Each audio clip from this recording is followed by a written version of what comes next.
Result വന്നതൊരു afternoon സെഷനിലാണ്. അപ്പോൾ ഞാനിവിടെ റേസിലുണ്ടായിരുന്നു. Result എന്നെക്കാളും മുന്നേ എൻ്റെ ഫ്രണ്ട്സാണ് പലരും ചെക്ക് ചെയ്തത്. അത് അറിഞ്ഞ് വളരെ ഹാപ്പി ആയിരുന്നു. ഞാൻ വീട്ടിലോട്ട് വിളിച്ചു പറയുകയാണ് ചെയ്തത്. കാരണം വീട്ടിൽ പോയി പറയുന്നതിനേക്കാളും വിളിച്ചു പറയുക ചെയ്തത്. എല്ലാവരും ഭയങ്കര ഹാപ്പി ആയിരുന്നു. റിസൾട്ട് ഉണ്ടാകുമ്പോൾ എന്താണെന്ന് വെച്ച് കഴിഞ്ഞാൽ നമുക്ക് ഒരുപാട് അഭിമാനവും കാര്യങ്ങളൊക്കെ തോന്നും. നമുക്ക് ഒരുപാട് റിലീഫ് തോന്നും. നമ്മുടെ ലൈഫിൽ എന്താവുമെന്ന് അറിയാത്തൊരവസ്ഥയിൽ നിന്ന് നമുക്കൊരു പെർമനൻറ്റ് വരുമാനമുണ്ട്, അല്ലെങ്കിൽ നമുക്കൊരു പെർമനൻറ്റ് ജോബ് ഉണ്ട്, നമുക്കൊരു പെർമനൻറ്റ് കരിയർ ഉണ്ട് എന്നുള്ള തിരിച്ചറിവ് വരുമ്പോൾ നമുക്ക് തോന്നുന്നൊരു ആശ്വാസമുണ്ട്. അതാണ് എനിക്ക് ഏറ്റവും കൂടുതൽ ഉണ്ടായിരുന്നത്. പിന്നെ വീട്ടിലെല്ലാം പറയുമ്പോൾ വീട്ടിലും എല്ലാവർക്കും അത് തന്നെയായിരുന്നു. ഇത്രയും പ്രായം, എനിക്ക് 27 വയസ്സായി. 27ാമത്തെ വയസ്സിൽ ഒരു റീസ്റ്റാർട്ടായിരുന്നു, ഒരു സെക്കൻഡ് കരിയർ ഓപ്ഷനായിട്ട് വീണ്ടും തുടങ്ങിയെടുത്ത ഈ കരിയറിൽ എനിക്ക് ഇപ്പോൾ അത് നേടാൻ പറ്റിയെന്നുള്ളത് ഒരു വലിയ ആശ്വാസമായിട്ടാണ് എൻ്റെ വീട്ടിലെല്ലാവരും കണ്ടിരുന്നത്. എല്ലാവരും ഭയങ്കര ഹാപ്പിയാണ്, ഞാനും ഭയങ്കര ഹാപ്പിയാണ് ഈ റിസൾട്ടിൽ. എങ്ങനെ നമ്മുടെ സമയം നമ്മൾ യൂട്ടിലൈസ് ചെയ്യുന്നു എന്നുള്ളതിന് ഒരുപാട് വിലയുണ്ട്. സ്മാർട്ടായിട്ട് കാര്യങ്ങൾ ചെയ്യാമെന്നുള്ളതിന് ഒരു വലിയ പ്രാധാന്യം തന്നെയുണ്ട്. കാരണം കുത്തിയിരുന്ന് ഒരുപാട് തലയിൽ കയറ്റുന്ന ഒരു വ്യക്തിയെക്കാളും എന്താണ് എനിക്ക് വേണ്ടതെന്ന് തിരിച്ചറിഞ്ഞ് അതിന് വർക്ക് ചെയ്യുന്ന ഒരാൾക്കായിരിക്കും മാക്സിമം റിസൾട്ട് കിട്ടുക. അപ്പോൾ എല്ലാവരും അവരവരുടെ ഫോക്കസ് പോയിന്റ് എന്താ, അല്ലെങ്കിൽ അവരവർക്ക് എന്താണ് നല്ലത്, എന്താണ് അവരവർക്ക് പഠിക്കാൻ ഏറ്റവും നന്നായിട്ട് പറ്റുന്നത്, എന്താണ് അവനവൻ്റെ ഡിഫിക്കൽട്ട് പാർട്ട്, എന്താണ് അവനവൻ്റെ ഈസി പാർട്ട്, ഇതെല്ലാം തിരിച്ചറിഞ്ഞ് അതിനെ ബൂസ്റ്റ് ചെയ്യാനും അതിനെ ആ ഒരു രീതിയിൽ വർക്ക് ചെയ്യാനും ശ്രമിച്ചാൽ പെട്ടെന്ന് റിസൾട്ട് കിട്ടും. പിന്നെ വേറെ ഒരുപാട് ചുറ്റുവട്ടത്ത് ഒരുപാട് എൻജോയ്മെൻറ്റും കാര്യങ്ങളെല്ലാം ഉണ്ടാവും. എല്ലാം വേണം, വേണ്ടെന്നല്ല. ബട്ട് ടൈം എന്ന് പറയുന്നത് അതിനെല്ലാം കുറയ്ക്കണം. മാക്സിമം അവനവൻ്റെ ടൈം സ്റ്റഡീസിന് കീപ്പ് ചെയ്യുക. കൂടുതൽ നേരം വർക്കൗട്ട് ചെയ്യുമ്പോൾ നമുക്ക് കൂടുതൽ സ്പീഡ് കിട്ടും, കൂടുതൽ ആക്യുറസി കിട്ടും. അതല്ലാണ്ട് ഇതിന് വേറെ പ്രത്യേകിച്ച് ഷോർട്ട് കട്ടുകളൊന്നുമില്ല. എത്ര നമ്മൾ വർക്ക് ചെയ്യുന്നു അത്രയും വേഗം നമുക്ക് നമ്മുടെ ഗോൾ അച്ചീവ് ചെയ്യാൻ പറ്റും.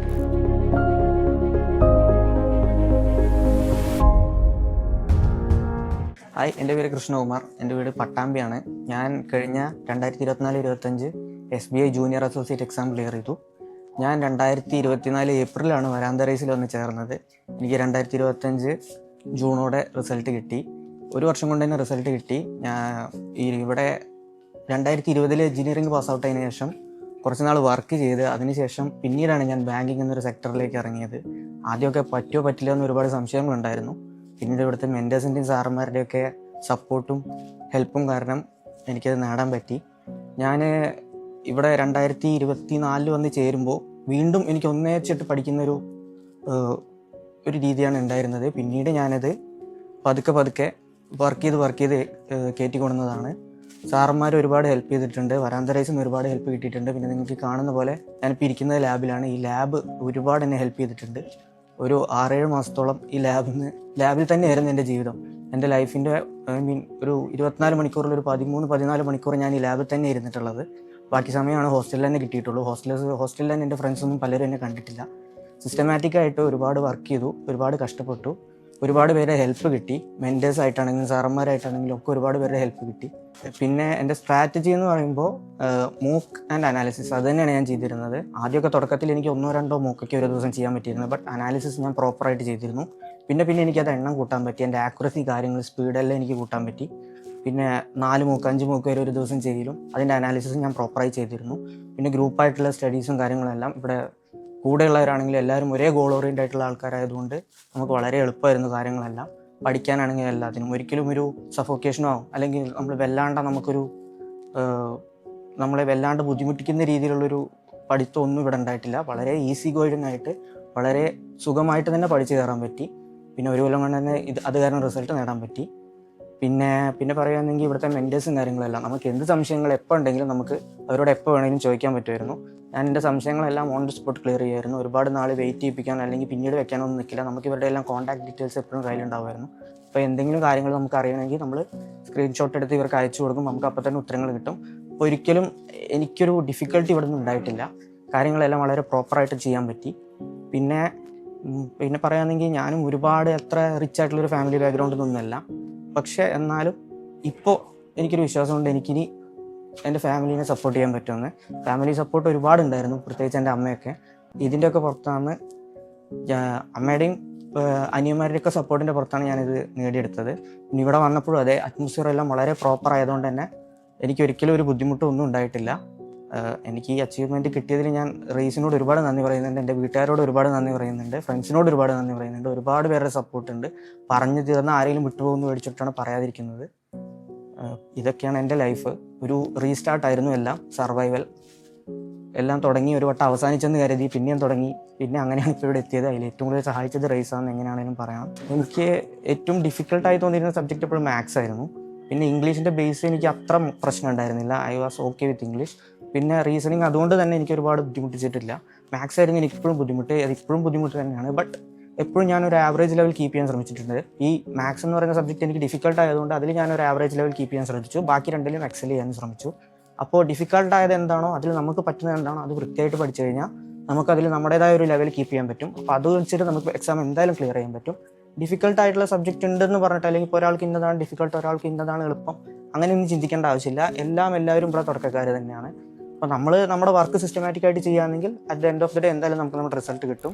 ഒരു ദിവസം രാവിലെ ഒരു 6 മണിക്കാണ് ഞാൻ ഉണ്ടായിരുന്ന സമയത്ത്, ഇവിടെ ലാബ് ഓപ്പൺ ചെയ്തിരുന്ന 6 മണിക്കാണ്. ഞാൻ 6 മണിക്ക് തന്നെ എത്താറുണ്ടായിരുന്നു. രാത്രി ഒരു 10 o'clock ആകുമ്പോൾ ഞാൻ തിരിച്ചു പോകും. ഇപ്പോൾ ഇവിടെ ലാബ് 24 hours ആക്കിയിട്ടുണ്ട്, കൂടുതൽ സൗകര്യങ്ങളായിട്ടുണ്ട്. ഞാനെപ്പോഴും ഈ ഒരു ടൈം ഫ്രെയിമിലാണ് പഠിച്ചിരുന്നത്. വൈകുന്നേരം വരെ മിക്കവാറും മോക്ക് ടെസ്റ്റുകളും കാര്യങ്ങളും എല്ലാം ചെയ്യും. അതിനുശേഷം കറണ്ട് അഫയേഴ്സ് എന്ന് പറയുന്ന സബ്ജക്റ്റ് പഠിക്കും. അതായിരുന്നു എല്ലാവർക്കും ഡിഫിക്കൽട്ട് ഉണ്ടായിരുന്നത്. ബട്ട് ഗ്രൂപ്പായിട്ടുള്ള ഒരു സ്റ്റഡി സിസ്റ്റം അല്ലെങ്കിൽ അങ്ങനെ ഒരു എക്കോ സിസ്റ്റം ഉണ്ടാക്കിയെടുത്തുകൊണ്ട് തന്നെ ഒരുപാട് എനിക്ക് ഡിഫിക്കൽട്ടായിരുന്നില്ല. മോക്കിൻ്റെ എണ്ണം ഒരു ദിവസം ഞാൻ സ്റ്റാർട്ടിങ്ങിൽ തുടക്ക സമയങ്ങളിൽ എനിക്ക് 1-2 മോക്കൊക്കെ ഒരു ദിവസം ചെയ്യാൻ പറ്റിയിരുന്നുള്ളൂ. കാരണം അതിൻ്റെ അനാലിസിസ് എന്ന് പറയുന്ന പാർട്ട് അത്രയും ഇമ്പോർട്ടൻ്റ് ആണ്.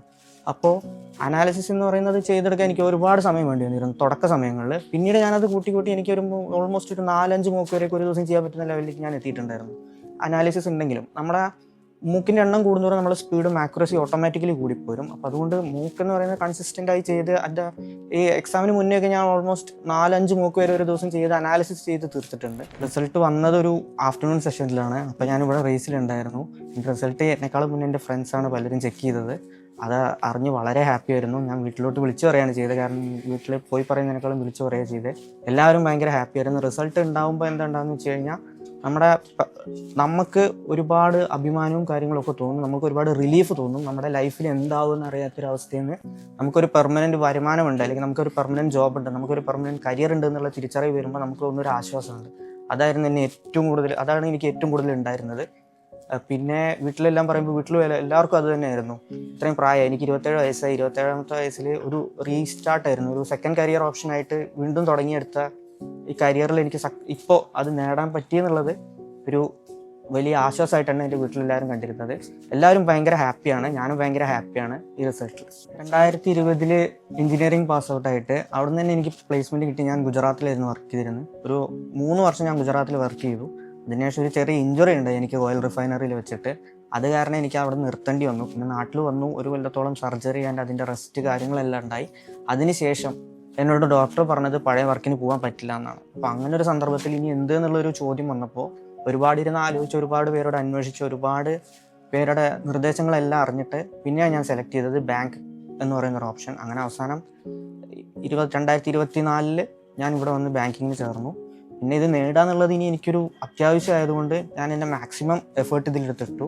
അങ്ങനെ 27ാമത്തെ വയസ്സിൽ ഒന്നേന്ന് തുടങ്ങി. ഒരുപാട് സ്ട്രഗിൾസ് ഉണ്ടായിരുന്നു. കാരണം പഠിച്ചതെല്ലാം മറന്നു പോയിട്ടുണ്ടായിരുന്നു സത്യം പറഞ്ഞാൽ. എഞ്ചിനീയറിങ്ങിൻ്റെ സമയത്ത് 2020 വിട്ട സാധനം 2024 വീണ്ടും ബുക്കും പേപ്പറും എടുക്കുമ്പോൾ എനിക്ക് ഒരുപാട് ഡിഫിക്കൽട്ടീസ് ഉണ്ടായിരുന്നു. ബട്ട് ഇവിടുത്തെ ഒരു എക്കോ സിസ്റ്റം അല്ലെങ്കിൽ ഇവിടുത്തെ ഒരു സറൗണ്ടിങ്സ് എല്ലാം അതിനെ ഓവർകം ചെയ്യാൻ ഒരുപാട് സപ്പോർട്ട് ചെയ്തു. മെൻറ്റേഴ്സ് ആണെങ്കിലും സാറന്മാരാണെങ്കിലും എല്ലാവരും അവൈലബിൾ ആയിരുന്നു. നമുക്ക് എന്ത് സംശയം ഉണ്ടെങ്കിലും ഒക്കെ. ഒരിക്കലും എനിക്കൊരു ബേർഡനോ അല്ലെങ്കിൽ ഒരു ബാലിയറാമലയായിട്ടൊന്നും തോന്നിയിട്ടില്ല. ഞാൻ എൻ്റെ വിശ്വാസത്തിൽ ഞാൻ അങ്ങനെ വർക്ക് ചെയ്തു. കൂടെയുള്ളവരെല്ലാവരും സപ്പോർട്ട് ചെയ്തു. അതുകൊണ്ട് തന്നെയാണ് എനിക്ക് റിസൾട്ട് നേടാൻ കിട്ടിയത്. ഒരിക്കലും ഒരാളും ഓക്കെ എനിക്ക് ഇത്ര ഏജായി, എനിക്കിനി ചാൻസ് ഇല്ല, അതുകൊണ്ട് ഇനി ഇത് തുടങ്ങണ്ട, അങ്ങനെയൊന്നും ചിന്തിക്കേണ്ട ആവശ്യമില്ല. എല്ലാവരെ കൊണ്ടും പറ്റും. ഇതിൽ വർക്കാണ്, പിന്നെ നമ്മുടെ എക്കോ സിസ്റ്റമാണ്. അപ്പോൾ നല്ലൊരു എക്കോ സിസ്റ്റം കണ്ടുപിടിച്ച്, നല്ലൊരു സറൗണ്ടിങ്സ് കണ്ടുപിടിച്ച് മാക്സിമം വർക്ക് ചെയ്താൽ പെട്ടെന്ന് തന്നെ നിങ്ങൾക്ക് റിസൾട്ട്.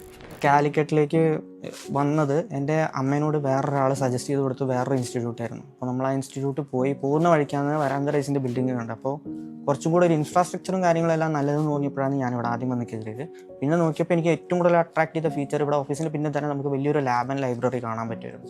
ഓൾവേസ് ഓപ്പൺ ആയിരിക്കുന്ന ഈ ലാബ് ആൻഡ് ലൈബ്രറി അത് തന്നെയായിരുന്നു എന്നെ ഇങ്ങോട്ട് അട്രാക്ട് ചെയ്ത ഏറ്റവും വലിയ കാര്യം. അതിനുശേഷം പിന്നെ ഞാൻ ക്ലാസ്സിൽ കയറി. ക്ലാസ്സുകളെല്ലാം നല്ലതായിരുന്നു. ബേസിക് ക്ലാസ്സുകളെല്ലാം വളരെ നല്ല രീതിയിൽ തന്നെ ഇവിടെ എടുത്തു വന്നിട്ടുണ്ട്. പിന്നെ ക്ലാസ് തുടങ്ങി കുറച്ച് കഴിഞ്ഞപ്പോൾ തന്നെ ഞാൻ ലാബിലേക്ക് കയറി തുടങ്ങിയിരുന്നു. ലാബിൽ വന്നിരുന്നിട്ട് ഈ സിസ്റ്റങ്ങളിൽ മാക്സിമം സിസ്റ്റത്തിനോട് അല്ലെങ്കിൽ നമ്മൾ എങ്ങനെയാണ് ഒരു പരീക്ഷയ്ക്ക് ഇരിക്കുന്നത് അതേ അറ്റ്മോസ്ഫിയറിൽ ഇരുന്ന് വർക്കൗട്ട് ചെയ്തപ്പോൾ എനിക്ക് പെട്ടെന്ന് തന്നെ റിസൾട്ട് കിട്ടി. അപ്പോൾ ഈ ലാബ് ഫെസിലിറ്റി, ലൈബ്രറി ഫെസിലിറ്റി, പിന്നെ ഇൻഫ്രാസ്ട്രക്ചർ, പിന്നെ ഇവിടെ എത്തിപ്പെടാനുള്ളൊരു സൗകര്യം, ഇതെല്ലാമാണ് ഏറ്റവും കൂടുതൽ എന്നെ ആകർഷിച്ചത്. അതുകൊണ്ടാണ് ഞാൻ ഇവിടെ ചേർന്നത്. രാവിലെ ക്ലാസ് തുടങ്ങിക്കഴിഞ്ഞാൽ ഉച്ചവരെ ക്ലാസ് ഉണ്ടാവും. ഉച്ചയ്ക്ക് ശേഷം പിന്നെ സർക്കിൾസ് ആണ്. അപ്പോൾ സർക്കിൾസ് എന്ന് പറയുന്ന സെഷൻ എന്താണെന്ന് പറഞ്ഞു കഴിഞ്ഞാൽ നമുക്ക് എന്താണോ രാവിലെ ക്ലാസ് ഉണ്ടായിരുന്നത് അതിൻ്റെ ഒരു നല്ല മെറ്റീരിയൽ തരും. ആ മെറ്റീരിയൽ ഉച്ചയ്ക്ക് ശേഷം ഫുൾ ഇരുന്ന് വർക്കൗട്ട് ചെയ്യുന്ന സമയത്ത് നമുക്ക് ഹെൽപ്പ് ചെയ്യാൻ മെൻറ്റേഴ്സ് ഉണ്ടാവും എപ്പോഴും കൂടെ. അപ്പോൾ സമയം എന്ന് പറയുന്നത് ഏറ്റവും ഉപകാരപ്പെട്ട സമയമാണ്. നമ്മുടെ ഫ്രണ്ട്സ് ഒരുപാട് പേര് വട്ടത്തിലിരുന്ന് നമ്മളൊരു നല്ല മെറ്റീരിയൽ വർക്കൗട്ട് ചെയ്യുക എന്ന് പറയുമ്പോൾ നമുക്ക് അത്രയും നല്ലൊരു എക്സ്പീരിയൻസാണ് കിട്ടുന്നത്. പിന്നെ ഒരുപാട് പേരുടെ ഐഡിയാസും നമ്മുടെ തലയിൽ കയറും.